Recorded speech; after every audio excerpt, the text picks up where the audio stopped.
Front wheel രണ്ടും ഇളക്കി കേട്ടോ, കാണിച്ചു തരാം.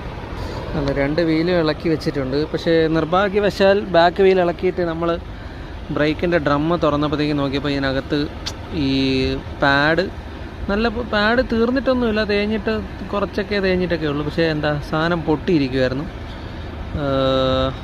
അതൊരു അൺഫോർച്ചുനേറ്റ് ആയിപ്പോയി. ഈ സാധനം നാട്ടിൽ വാങ്ങിക്കാൻ കിട്ടുമെന്ന് എനിക്കറിയില്ല, മേ ബി കിട്ടുമായിരിക്കാം. പക്ഷേ സാധനം ഇത് പൊട്ടിയിരിക്കുമായിരുന്നു. ഞാൻ നോക്കിയപ്പോൾ ഇതെനിക്ക് ഒരൊറ്റ പീസായിട്ടാണ് വരുന്നത്. അപ്പോൾ അത് ഇളകി.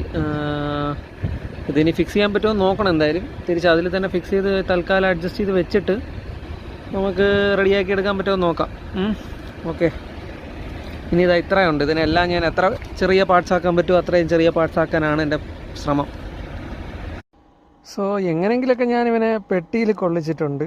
എൻ്റെ പെട്ടി എന്ന് പറഞ്ഞാൽ വളരെ കുഞ്ഞ് പെട്ടിയാണ്. സോ ഇനി എന്താ പറയുക, ഈ വേറൊരു സാധനം ഇതിനകത്ത് വെക്കാൻ പറ്റുമെന്ന് എനിക്ക് തോന്നുന്നില്ല. ഞാനെന്തായാലും നാട്ടിൽ പോകുമ്പോൾ അങ്ങനെ ഇവിടെ നിന്നൊന്നും കൊണ്ടുപോകാൻ വിചാരിച്ചിട്ടുമില്ല. കാരണം ഇവിടെ എന്ന് പറഞ്ഞാൽ എല്ലാത്തിനും വില കൂടുതലാണ്. നമ്മൾ ഇവിടെ നിന്ന് വാങ്ങുന്ന ആ പൈസ ഉണ്ടെങ്കിൽ നാട്ടിൽ നിന്ന് നല്ല സാധനങ്ങൾ വാങ്ങാം. സോ നോക്കാം എന്താകുമെന്ന്. അപ്പോൾ നമ്മുടെ 3 മാസത്തെ ഷിഫ്റ്റ് ഇവിടെ തീർന്നേക്കുകയാണ്. നമ്മൾ ഈ NEV 678 നമ്മുടെ റെനോ ചെക്കനോട് നമ്മളിന്ന് വിട പറയുകയാണ്. നമ്മളെ ഇന്ന് പിക്ക് ചെയ്യാൻ വണ്ടി വരും കമ്പനിയിൽ നിന്ന്. നമ്മുടെ സാധനങ്ങളൊക്കെ വെളിയിൽ പാക്ക് ചെയ്ത് വെച്ചേക്കാണ്. ചെറുക്കനെ ഞാൻ ഫുള്ള് കുളിപ്പിച്ച് ക്ലീനാക്കി.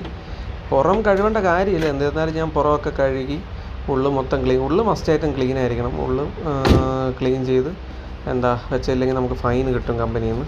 സോ ഉള്ളെല്ലാം നമ്മൾ ക്ലീൻ ചെയ്തു. പിന്നെ മൊത്തത്തിൽ ചെക്കൻ്റെ ഒരു തട്ടുമുട്ട് കാര്യങ്ങളൊക്കെ ഒന്നും ഇല്ല എന്ന് ഉറപ്പ് വരുത്താൻ വേണ്ടി ഞാൻ വീഡിയോ ഒക്കെ എടുത്ത് വയ്ക്കുന്നതാണ്. കാരണം ഒരു വീഡിയോ എടുത്ത് വയ്ക്കുന്നത് എപ്പോഴും സേഫാണ്. നമ്മൾ ഹാൻഡ് ഓവർ ചെയ്ത് കഴിഞ്ഞാൽ പിന്നെ എന്തെങ്കിലും ഒരു നമ്മുടെ പേരിൽ അത് ഇങ്ങനെ ഉണ്ട് അങ്ങനെ ഉണ്ട് എന്ന് വന്നു കഴിഞ്ഞാൽ നമുക്കൊരു പ്രൂഫ് കാണിക്കാമല്ലോ. സോ ഞാൻ വണ്ടിയുടെ ചുറ്റും എപ്പോഴും ഒരു വീഡിയോ കയറുന്നതിന് മുന്നേ ഇറങ്ങുന്നതിന് മുന്നേ ഞാൻ എടുത്ത് വയ്ക്കും. അപ്പോൾ എന്തായാലും ഇവനോട് പിന്നെ എനിക്കൊരു പ്രത്യേക അറ്റാച്ച്മെൻ്റ് ഉണ്ട്. കാരണം ഇവൻ്റെ നമ്പർ 678 എന്ന് പറയുന്ന ഒരു 3 അക്കത്തിൽ 8 വരുന്നത് കൊണ്ടാണോ എന്ന് അറിഞ്ഞൂടാ. എൻ്റെ ആദ്യത്തെ മാരുതി 800ൻ്റെ നമ്പർ വരുന്നത് 748 ആയിരുന്നേ. അത് കഴിഞ്ഞ് പിന്നെ എൻ്റെ കരിഷ്മയുടെ നമ്പർ വരുന്നത് 368 ആണ്. അപ്പോൾ ഈ അങ്ങനെ ഒരു 3 അക്കത്തിൽ 8 വരുന്ന നമ്പറുകളോട് എനിക്കൊരു വല്ലാത്ത അറ്റാച്ച്മെൻ്റ് ആണ്. അതുകൊണ്ടാണെന്ന് തോന്നുന്നു ഇവനെ വിട്ടുപിരിയാൻ എനിക്കൊരു വിഷമമുണ്ട്.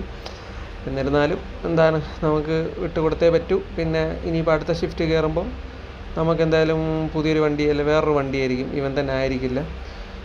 സ്റ്റോറേജൊക്കെ ഇതാണ് റെനോൻ്റെ അകത്തുള്ള സ്റ്റോറേജ്. ഫ്രിഡ്ജൊക്കെ നമ്മൾ ക്ലീൻ ചെയ്തിട്ടിട്ടുണ്ട്. ഇതാണ് നമ്മുടെ ഫ്രിഡ്ജ്.